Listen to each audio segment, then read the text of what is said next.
My name is Rachel Kruglyakov, and this past weekend I saw Men on Boats and stayed for the whole show, which was 2 hours with no intermission.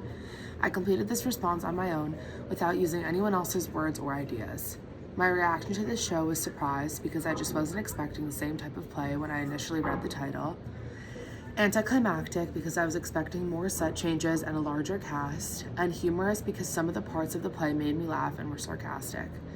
The play was written by Jacqueline Backhouse, and I would define it as a comedy.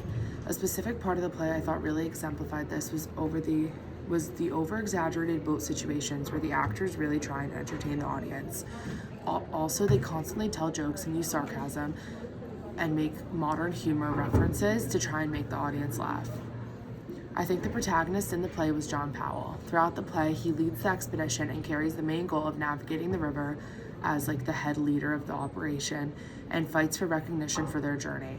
I think the climax happened towards the end of the play when the group felt defeated and then Powell was forced to lift their spirits and get them out of this slump. The language of the play was very conversational between the actors and it was informal. They used some modern slang even though it's set in the past, which made it more informal. It was at times vulgar, and the characters tended to exchange short conversations back and forth. I would say that Bradley's language was different from the others because it was much more higher pitched and enthusiastic, and the language itself almost resembled a younger child that was visibly different from the rest of the group because the words that he said and the way that he said it was very juvenile. A repeated imagery throughout the play that was seen was the actors in the middle in their respective boats and repeatedly saying, "Whoa, whoa, whoa," while controlling the boats. This was done to emphasize their journey and show more about their treacherous trip. The director of the play was Lisa Roth. The stage that was used was a proscenium. Overall, I thought the casting fit the roles well, especially Therese, who really embodied the role of Bradley. It was clear that the production was well rehearsed and the cast worked well together as an ensemble. It was also very diverse, with many female representing characters playing men and multiple cast members being members of BIPOC. It sent the message that it is important to feature people of color as main characters on stage and separate their actor's race from the character they are playing, to show it is more about the skills and the language that the actor says rather than the specific color of the character's skin. One staging I appreciated was during a scene where the group was surrounded by a campfire at night after a long day's journey. The actors were arranged closely together, using each other and the fire to lift their spirits. Their movements were sometimes exaggerated, which made the fire feel more real, and the specific staging made the message of togetherness more effective because it showed how much the characters relied on each other for moral support. An actor's work that I think it's clear I admire is Therese Roque, who played Bradley's character.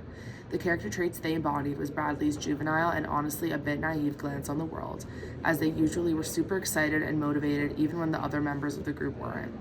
They used their voice to create a higher pitch, again resembling that of a younger kid, and their body to do sudden, fast movements that also resemble that kind of childlike spirit of a kid. I appreciated when Bradley introduced themselves at the start of the play, when the audience met all the characters. It was clear they wanted to capture the childlike innocence of Bradley and use their high-pitched voice and enthusiastic body movements to capture it. It immediately caught my attention, and I mentally noted even before the play started that, oh, this character is younger than the rest and seems more excited to go on this trip.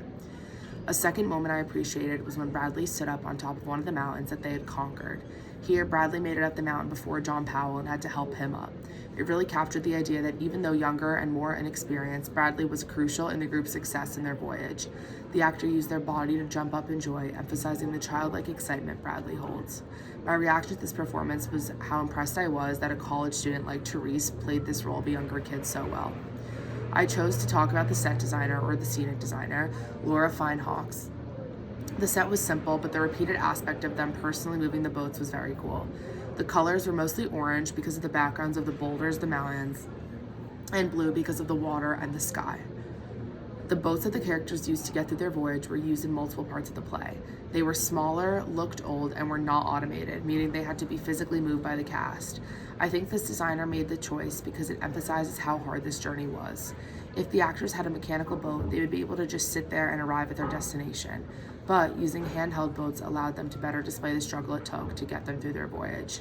Another time the boat was used in the play was when one of them crashed. This time, the boat looked destroyed, sad, and unusable.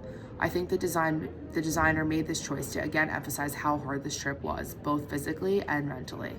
This was done to show that the water, which the audience had to imagine was there because there was not obviously water, there was not a river in the middle of the stage, was rough and choppy, making the trip even that much more dangerous. I think all of the artists did well and their work hung together and was in the same world.